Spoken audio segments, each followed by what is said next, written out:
Hello everyone, it's Matt Hunter here, your host for Anarchist Revolution. Today, the other day I watched that video where the police basically murdered the camper who was a homeless guy sleeping up on a mountain, and I'll post a link in the video so you guys can go ahead and watch it. But as I was saying, I was watching this video, and clearly, like when I was watching the video, they were saying put the knife down. I didn't see no knife in his hand. And if he is holding a knife, if you can't really see it that well, it obviously isn't a big ass knife. And there are 4 or 5 police officers around this man on the mountain. He says multiple times to the cops, don't renege on the deal. Let's get down this mountain safe. And they're all armed with semi-automatic rifles, multiple non-lethal round stuff.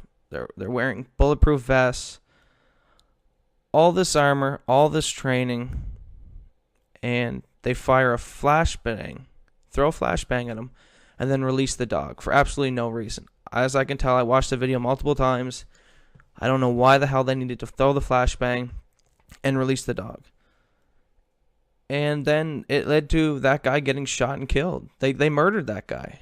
And I've come to this realization a long time ago. But put yourself in the mindset. If you were on that mountain and you were those officers, are you the type of person that could just shoot a homeless guy like that and kill him? You can hear him clearly in the video after he gets shot in the back, saying, I can't move. He's probably paralyzed from the shot straight to the back. And even after that, they still beanbag around him. They come up afterwards and basically handcuff his dead body, laying motionless. Almost as if it's a game to them, like they're in Afghanistan. And you got to look at that and really analyze the mindset of these police officers. That these guys have no problem killing people with no emotions. Now, sure, you could hear they're breathing heavy and they're getting off on it. They're very excited. It's almost as if it was a sport and they just took down their bull deer, their prize.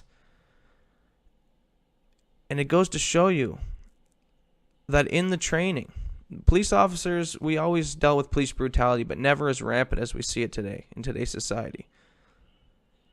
And it's because the police departments are hiring men that will do what they say. They're hiring murderers because they know the police are the rubber meets the road with the civilians. And we see our militarization, the U.S. especially, the empire of the world, over hundreds of bases and stuff all around the world. And all the police we have the Constitution that says that we cannot have a standing army in our own country. We cannot have army guarding our houses. So what the corrupt government has done is they found the loophole.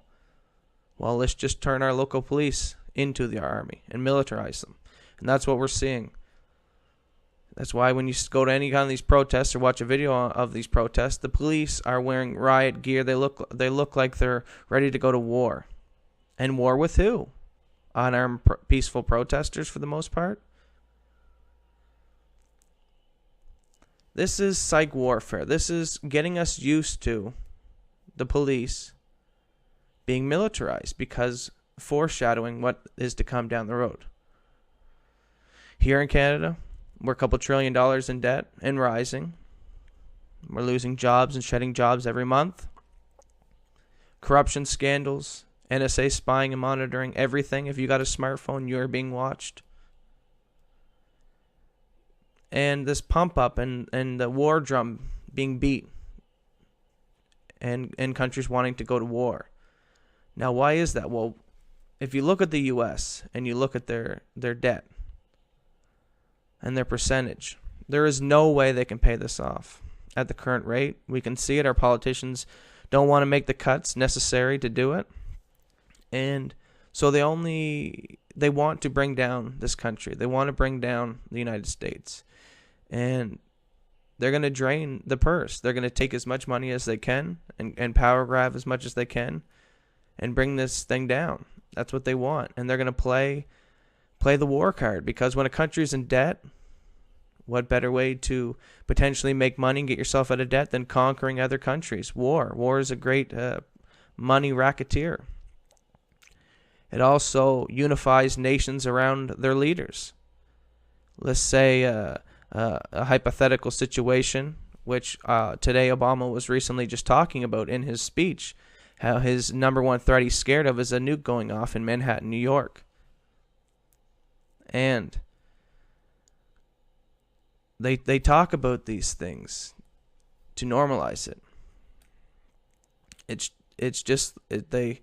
So when you start seeing Obama talking about nukes potentially going off, that sends up huge red flags for us liberty movement and mindset like-minded people, because we know that once the government starts talking about something, it's usually to condition the population.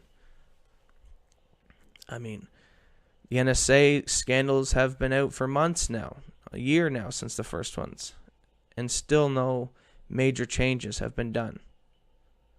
Still, the people have not rised up and demanded justice for basically carrying around a camera and a microphone turned on 24 hours a day. And as I stated in previous videos, that goes for these young children as well, with these camera phones and stuff like that. And the potential for hackers and pedophiles to tap into these phones. It's disgusting. So I am deeply concerned when I see the war drum being beaten. Obama talking about potential briefcase nukes going off in Manhattan and stuff, because I see this being their agenda. See, my last name's Hunter, but Hunter, as I look at myself as a hunter, in not just my last name, but as the actual hunter, the guy who goes out and hunts animal and prey.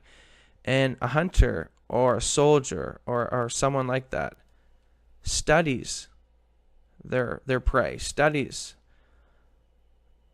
their enemies. Because in order to win, you must know your enemy. I've studied both sides. I've studied the side of these elites. I've studied their plan and what they are doing, and I've put myself in that mindset and think, if I was these guys, what would I do? And I see it being played out very well.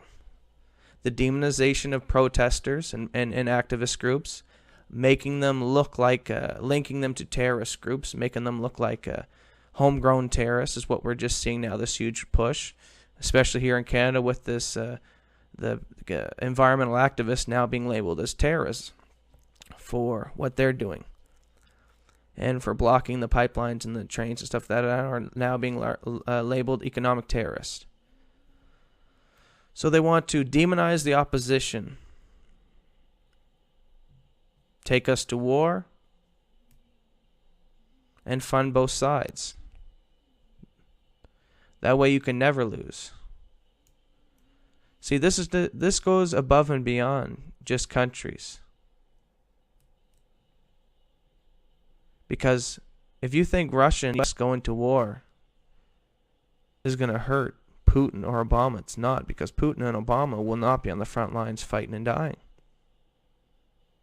So when you see Obama and Putin acting like, we hate each other, we got this hate relationship with each other, we're tough, I actually think they're probably best buds, and they're both puppets for the shadow government that really pulls the strings. In Ron Paul's recent speech at Berkeley, he talked about how the NSA and these spy agencies are spying on the Senate and the congressmen and all the people. And he asked the question, well, who's in charge of my government? Because isn't it Congress who writes the laws and determines the laws and what the capability the government is allowed to do? But yet our NSA spy agencies are spying on the Congress? And he asked the question, who controls the government? Well, Rand Paul, I'll answer your question. Who controls the government? Our elite, rich, royal family bloodlines. Families like the Rothschilds, families that owned the very first oil companies and the very first banks in society. Men that have net worth beyond billions, some in the trillions. Not your typical billionaires, the real heavy hitters, the real men that pull the strings and hold so much wealth that they can pay for countries' debts so that they can control them. And it's these men, they don't care if US and Russia go to war. Because just like in the old previous wars, they have backed both sides. And they will make money regardless of the outcome. Massive amounts of money, further monopolizing their power and their wealth. And while that war, the losing side, will be in shambles, all their stuff will be down in price, these rich people will once again scoop in and buy everything while it's low, so they can further control more of this planet. This has been happening throughout history for generations and generations and generations. And it will continue to happen as long as the people allow it and do not stand up and demand justice. It's the people to blame for our sitting back idly by doing nothing. Allows these people to continue to do this. Now, we did stop the Syrian war, but what if a fake, not fake, but real incident, but like Obama says, a nuke goes off in Manhattan? A lot of people are going to be so emotionally distraught from the chaos of that event and the bloodshed that they won't care. They'll just rally around anything, Obama government, and say, please just help us. Stop the bombs from coming from the sky. Stop the bloodshed. And this is the problem I see happening. This is their last card that they can play. Now, any of you out there who are in this movement know that 9/11 was definitely an inside job. Now, I don't know exactly who did it. I say criminal elements of the government.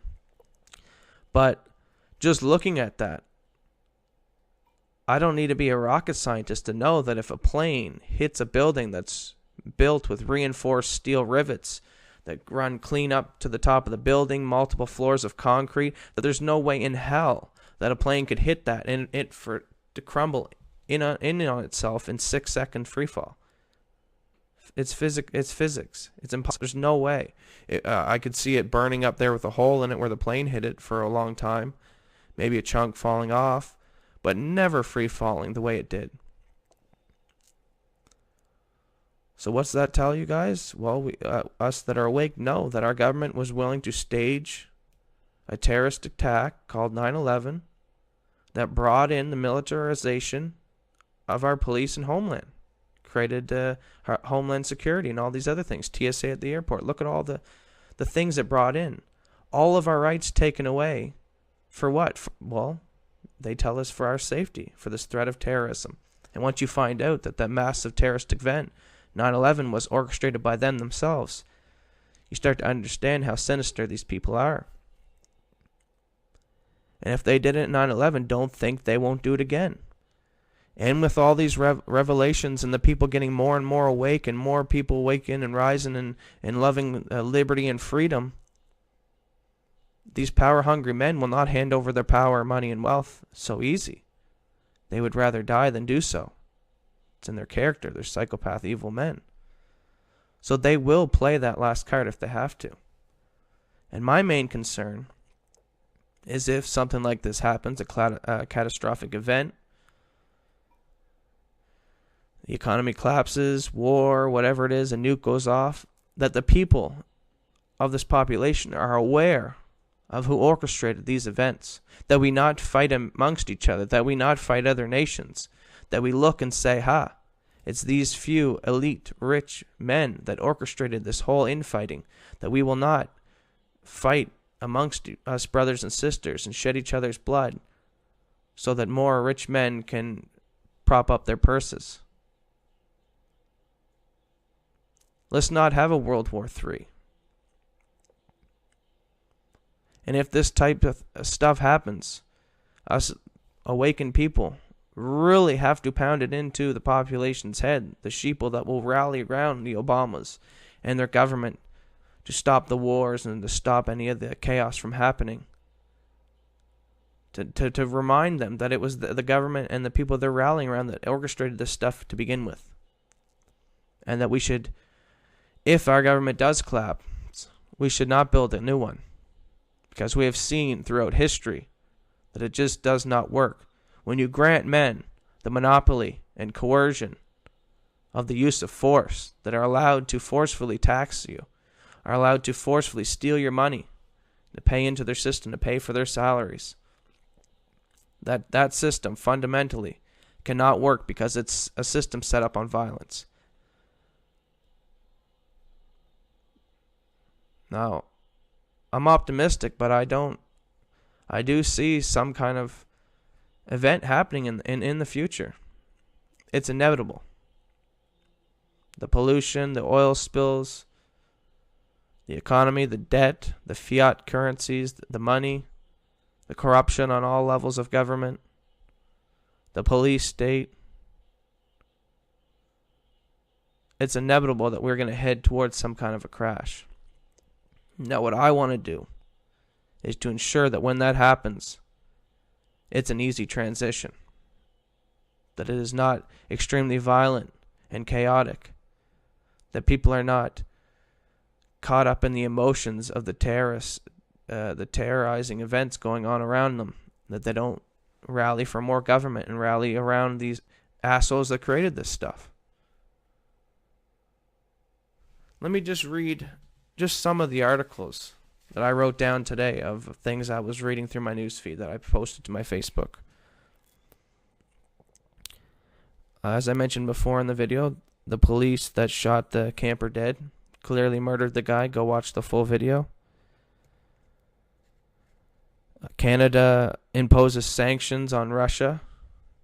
Russia retaliates with sanctions on Canada, deeming certain diplomats not allowed to come into their countries, and vice versa. Further ramping up the war drum, beating on the war drum. And why in the hell is Canada even get involved in Ukraine? Continuing. This push to ban the word bossy. Are you serious? How the hell, or who the hell out there has the right, or even the nerve, to try and ban a word? Bossy, bossy, bossy. There, I just said it. And who the hell are anyone out there going to tell me I'm not allowed to speak of a certain word? It's just a slow start into banning our First Amendment right to free speech. And I will not tolerate anything like that. Rand Paul. The Berkeley speech. Who controls my government? Okay, this is a potentially future president of our country. And he's asking the question, who runs our government? The people should really think about what that means. The video of the man arrested for talking in the community center there. Now, he had a 3-minute time span, and if you watch the video, they still only let him talk for 2 minutes or so. And just basically picked the guy up who was speaking to cops and took him out of this local community center who he was speaking to the boardroom. And when I watched that video, it looked just like China or North Korea when they dragging that guy off. But what was more scary was the hundreds of people in that boardroom watching and allowing that to happen. Or the police brutality videos that we see, and so many people standing there with their camera phones, videotaping it. And then in the future, we will look back on our generation and say, what the hell were us people doing videotaping this tyranny by not doing anything and getting involved? If you're seeing a man being beaten and killed to death, I don't care if the guy doing it, the perpetrator, the aggressor, is a police officer, a thug, a citizen, whoever. It's wrong. Okay, it's immoral. That's why in most of these videos you hear some of the bystanders screaming police brutality, some crying, some distraught. You can hear it. Well, if your body's sending those signals away onto you and you're feeling those emotions, it's because what you're witnessing, you know deep down in your heart, is wrong. And you got to stand up and do stuff about this. We have come so docile as a nation. We don't stand up and protect our fellow human beings. We will divide. We will fall divided as one by one. In another article, a school strip searched a girl who was, they said that she had a cell phone tucked in her bra, and there's not allowed any cell phones in school. So they strip searched this girl to find the cell phone. No cell phone was found. And they said, well, because she's a high school student in our school, she don't have constitutional rights. No, I would urge all parents out there to not send your kids to public schools that clearly have no compassion towards their students' rights or the liberty or freedoms of this country, and continue to push this agenda of 2 + 2 = 5 and all this bullshit, this Common Core. Schools teach us the basics. What they don't teach us is that the greatest threat to our liberties is government. What they don't teach us is that taxation is theft. What they don't teach us is that war is a racket. It's not for freedom, but it's for profit.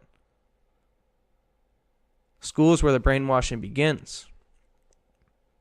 I encourage all parents out there to start pulling your kids from public schools and raise them yourselves, or raise them in homeschooling communities. There are homeschools, communities that parents and stuff like that get together and help do this stuff and make it easier. It's not that hard. And most parents out there, well, I work 9 to 5, or how do I have time to teach or raise my kid these things? I got to send them to school. Well, you know what? Don't have children if you don't have the time to be in their lives to raise them correctly, instead of sending them off to public schools to be indoctrinated into this leftist liberty, or leftist liberal status the tongue twister, status ideology, worshiping the government, because that's all these public schools are creating, kids that worship the government.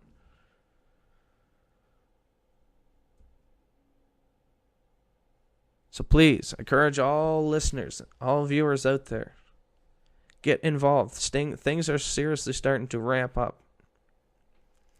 More and more of our rights are being violated on a daily basis. More and more people get killed. More and more activists get individually targeted. Whistleblowers shut up and attacked. And if we don't stand up and do something soon, they will just continue to slowly pick one of us off at a time until the big event they plan, where a lot of slaughter will happen. And I don't want to see that happen. And police and military out there, this is a call for you, because I know you're listening. And I know you're awake because you're in the system. Do not go to war with your population if a collapse or something happens. Do not come door to door gun grabbing like you did in Katrina. Now, I know this is probably falling on deaf ears because most of the good cops in the force have been weeded out by now. And for those of you out there who said, well, not all cops are bad. Well, you know what? We're probably pretty much almost there now, because I don't see very many good ones coming out and whistleblowing on all the bad ones. And we know how many bad ones there are in the system now. The same with you judges. At a small level, you have some small power when you deal with cases on individual level.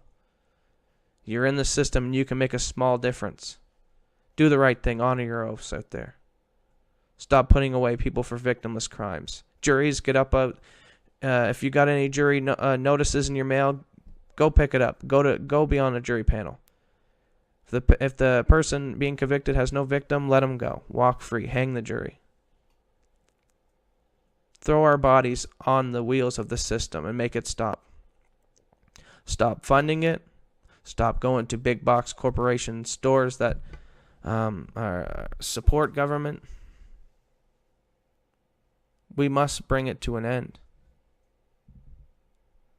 The human race and this species counts on it. Your grandkids count on it. And don't hand over this mess to them like our grandparents and generations before us have done to us. Let our generation be the generation to end the corruption and the mass violence and the wars. In 1776, the foundation of these countries, North America, the beginning of the United States, we fought against the British. That day, them generations decided in their head that if we died today, it doesn't matter. We will die today to secure our future generations' liberty and freedoms, and we have to make that decision in our mind. I'm not calling for any of you to go out and do violent things, but I'm calling for you that if violence comes your way, to have it in your mind, made up, that you're on the side of liberty and freedom, and you will do whatever it takes to ensure such liberty and freedom to future generations. My name is Matt Hunter. I'm your host for Anarchist Revolution. I hope you enjoyed this video. More to come. Stay tuned. Like, subscribe. Have a good night.